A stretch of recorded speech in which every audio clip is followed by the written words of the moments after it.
नमस्कार, मैं हूं कुमार गजेंद्र। जनपद ऑन द स्पॉट में आपका स्वागत है। बड़ी खबर अब आ रही है। दिल्ली की जनता को जिस चीज का इंतजार था, अब वो खबर सुनने को मिल रही है। खबर ये है कि दिल्ली के खजाने के लुटेरे, दिल्ली को खजाने को लूटने वाले, दिल्ली के मोस्ट वांटेड लुटेरे अब तिहाड़ जाने वाले हैं। तिहाड़ समझिए आप, अन्ना हजारे के चेले, शहीद भगत सिंह के वंशज, भारत रत्न, कट्टर ईमानदार, 338 करोड़ के घोटाले में तिहाड़ जेल जाकर रहेंगे, जाएंगे और तिहाड़ जेल उनका इंतजार कर रही है। जी हां, हम बात कर रहे हैं दिल्ली के मुख्यमंत्री अरविंद केजरीवाल की, जो घोटालेबाजों का बादशाह रहा है, अली बाबा 40 चोरों का अली बाबा है। अब वो तिहाड़ जेल की रोटी खाने के लिए तैयार है। तिहाड़ जेल के अंदर अब वो लंबे समय तक पहले इसके रहेगा। पहले इसके 40 चोर पहुंचे जेल, अब अली बाबा की बारी हो गई है शुरुआत इस बात की, और अब ये जेल जाएगा अरविंद केजरीवाल। सुप्रीम कोर्ट की सिसोदिया पर सख्त टिप्पणी के बाद अब ईडी ने दिल्ली के मुख्यमंत्री अरविंद केजरीवाल और लुटेरों को सरदार अरविंद केजरीवाल को सम्मन भेज दिया है। अब उन्हें बुलाया गया है पूछताछ के लिए। ईडी ने अरविंद केजरीवाल को 2 नवंबर को पूछताछ के लिए बुलाया है। यानी कि अब अरविंद केजरीवाल की बहुत लंबे समय के बाद उल्टी गिनती शुरू हो चुकी है। सुप्रीम कोर्ट ने आज जब ये कहा, मनीष सिसोदिया यानी कि कट्टर ईमानदार भारत रत्न जो मनीष सिसोदिया थे अरविंद केजरीवाल के, उसके बारे में जब ये टिप्पणी की सुप्रीम कोर्ट ने कि ये घोटाला 100 करोड़ की ट्रेल नहीं है, ये घोटाला 338 करोड़ रुपए का है, जिसके पुख्ता सबूत ईडी के पास है। और बहुत सारे मामलों में, बहुत सारे पॉइंट्स पर मुख्यमंत्री पूर्व डिप्टी सीएम मनीष सिसोदिया ने जो एजेंसियां जांच कर रही थी उनके साथ सहयोग नहीं किया है। बहुत सारे सवालों के जवाब अभी ढूंढे जाने बाकी हैं। इसके बाद ईडी ने अरविंद केजरीवाल को सम्मन भेज दिया है। अब ईडी पूरी तरीके से अरविंद केजरीवाल के आसपास अपना घेरा लपेटने वाली है, उनका घेरा बढ़ता जा रहा है और ईडी ने केजरीवाल को बाकायदा नोटिस भेजकर बुलाया है। ईडी 2 नवंबर को अरविंद केजरीवाल को आने का निमंत्रण भेज दिया है ईडी ने, और ईडी का शिकंजा अब कसना शुरू हो गया केजरीवाल के आसपास, जिसकी संभावना पहले से ही व्यक्त की जा रही थी। और हम बार बार कह रहे थे कि अब अरविंद केजरीवाल की बारी है, क्योंकि चोरों का चोर संजय सिंह जेल के अंदर पहुंच चुका है। इससे पहले लुटेरों का सरदार मनीष सिसोदिया पहले से ही जेल में था, और अब इसके बाद अरविंद केजरीवाल को बुला लिया है। बहुत सारे दिल्ली में लूट के जो केस है उनको सुलझाया जाएगा।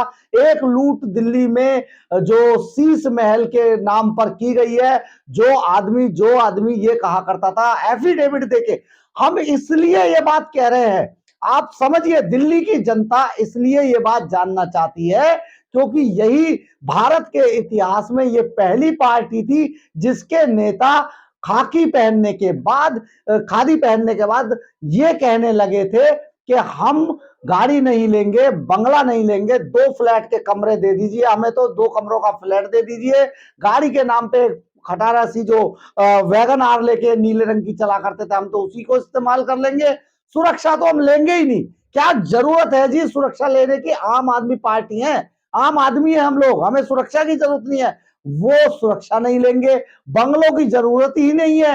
एक आदमी बंगला लेकर जो है शीश महल बना के बैठ गया, एक आदमी बंगले के लिए सुप्रीम कोर्ट में लड़ाई लड़ रहा है और विक्ट्री साइन दिखा रहा है, विक्ट्री साइन राघव चड्ढा। आप समझिए किस तरीके के लुटेरे थे। दिल्ली के खजाने को इन्होंने शराब नीति के नाम पे जो लूट मचाई थी, अब उसका अब पटाक्षेप होने वाला है, क्योंकि अब ईडी ने जो अली बाबा था 40 चोरों का सरदार, उसको बुला लिया है कि भैया अब तुम आ जाओ और बता दो तुमने शराब के नाम पे जहरीली शराब पिला पिलाकर दिल्ली के लोगों को मारने की जो साजिश रची थी, जो पाप किया था, जो महापाप तुम कर रहे थे, उसमें अब आपका उल्टी गिनती आपकी शुरू हो चुकी है। और अब आ जाइए, आपको जरा कुछ सवालों के जवाब दे दीजिए। अगर सवालों के जवाब नहीं हुए, क्योंकि इसके डिजिटल एविडेंस ईडी और सीबीआई दोनों ही के पास है, और बहुत सारे जवाब, बहुत सारी लोकेशंस, बहुत सारे फोन नंबर्स, बहुत सारे लोग, क्योंकि इसमें से ज्यादातर लोग अब सरकारी गवाह बन चुके हैं। वो सारे गवाह अब इनको मुश्किलें बढ़ाने वाले हैं, क्योंकि उन्होंने जो पूछताछ के अंदर जो पॉइंट्स ईडी और सीबीआई को बताए हैं, उन पॉइंट्स पर बहुत जल्दी एक्शन शुरू होने वाला है। ये सारी चीजें अब शुरू हो जाएंगी।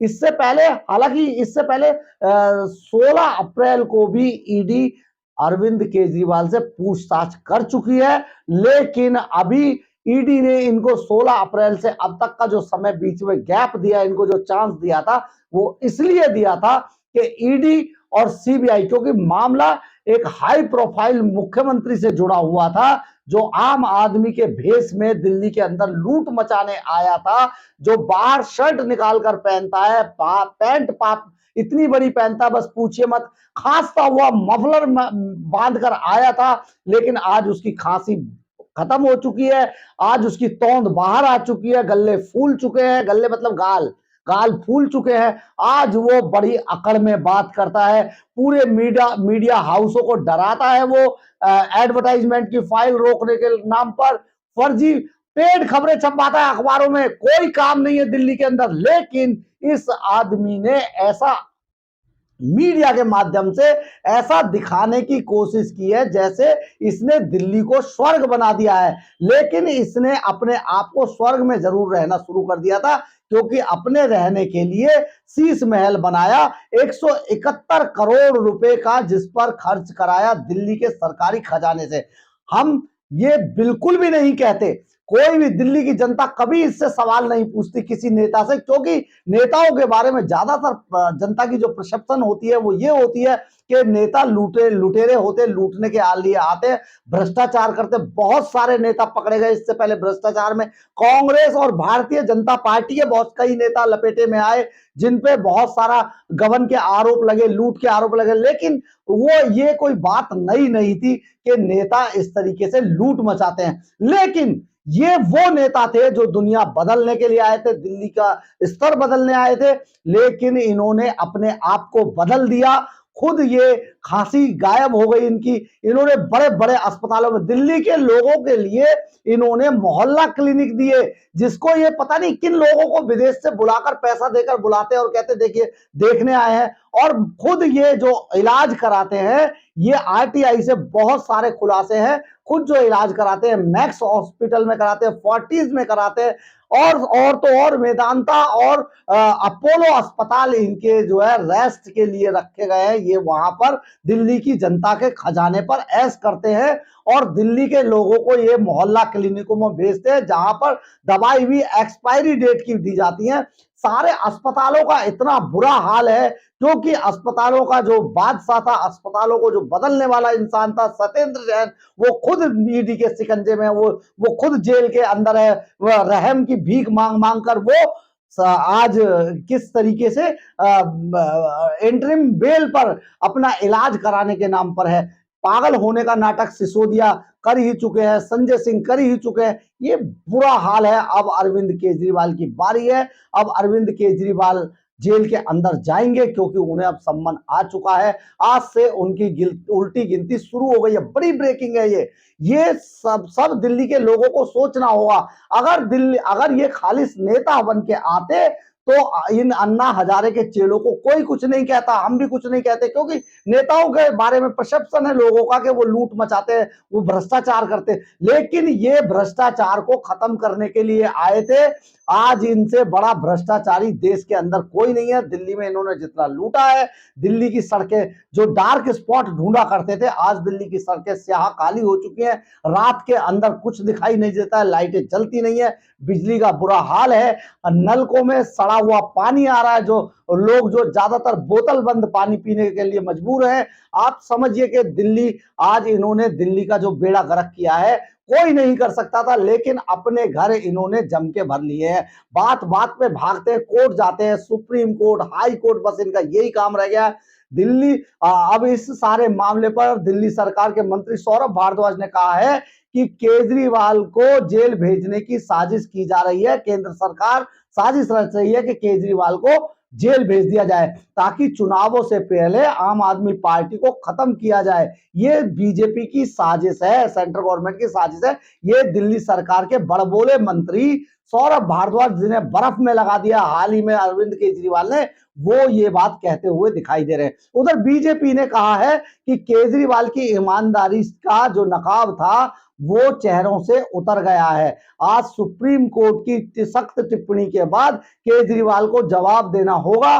बीजेपी नेता विजेंद्र गुप्ता ने कहा है कि दिल्ली के लोगों को भ्रष्ट शासन से जल्दी मुक्ति मिलेगी, क्योंकि इन्होंने दिल्ली के अंदर लूट मचाई थी। जो सरकारी खजाना था, तरह तरह के इन्होंने सिस्टम निकाले, तरह तरह के नीतियां निकाली, जिससे दिल्ली के लोगों को, दिल्ली के टैक्स पेयर के पैसे को लूटा जा सके। आज बहुत सारे डिपार्टमेंट का बुरा हाल हो चुका है। अस्पतालों में इलाज नहीं है, छतें गिर रही है, एक्सपायरी दवाइयां दी जा रही है। मोहल्ला क्लिनिक, बताइए, सरकारी डिस्पेंसरी, सरकारी अस्पतालों को छोड़ के मोहल्ला क्लिनिक का कॉन्सेप्ट जो आज पूरी तरीके से फेल हो चुका है। कहीं पर कोई इलाज नहीं मिलता है, को सब ज्यादातर मोहल्ला क्लिनिक बंद हो चुके हैं, उनमें घास उगाई है।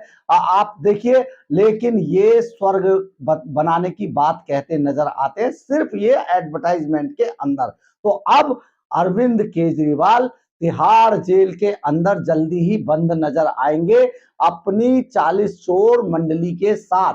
इनकी मंडली के बहुत सारे लोग अब अंदर हैं और इनके अरविंद केजरीवाल यानी गैंग लीडर के आने का इंतजार कर रहे हैं। अगर आपको मेरी खबर अच्छी लगी हो तो आप इसे लाइक, सब्सक्राइब और शेयर जरूर कीजिएगा।